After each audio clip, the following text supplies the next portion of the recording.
बीडमधील आष्टी तालुक्यामध्ये विलास बनसोडे यांची निर्गुण हत्या झालेली आहे। परत एकदा ह्या महाराष्ट्रामध्ये संतोष देशमुख यांच्यासारखी पुनरावृत्ती घटना घडलेली आहे, याचा आम्ही निषेध करतो।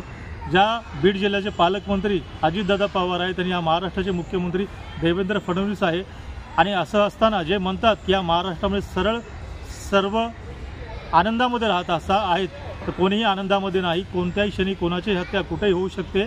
त्याच्यामुळे या महाराष्ट्रामध्ये कायद्याची भीती कोणाला उरलेली नाही। ह्या देशामध्ये नरेंद्र मोदी पंतप्रधान असतानाही देशामध्ये कायद्याची भीती कोणाला उरलेली नाही। पूर्ण देशामध्ये आणि महाराष्ट्रामध्ये ह्याच घटना होत आहेत। त्याच्यामुळे आत्ता आपली सुरक्षा आपल्याला स्वतःला करावं लागेल। मी तर म्हणतो की हे देवेंद्र फडणवीस या महाराष्ट्राचे राज्याचे मुख्यमंत्री म्हणून शोभत नाहीत। यांच्याच हे कट कारस्थान आहे की पूर्ण महाराष्ट्रामध्ये हे वातावरण दूषित झालं पाहिजे, कोणाची हत्या कुठेही हो आणि आपलं राज्य आपली सत्ता सलामत राहिली पाहिजे। म्हणून ह्या देवेंद्र फडणवीस यांचा राजीनामा मागितला पाहिजे। जोपर्यंत देवेंद्र फडणवीस राजीनामा देत नाहीत तोपर्यंत ह्या महाराष्ट्राची स्थिती चांगली होणार नाही आणि कोणीही सुरक्षित राहणार नाही।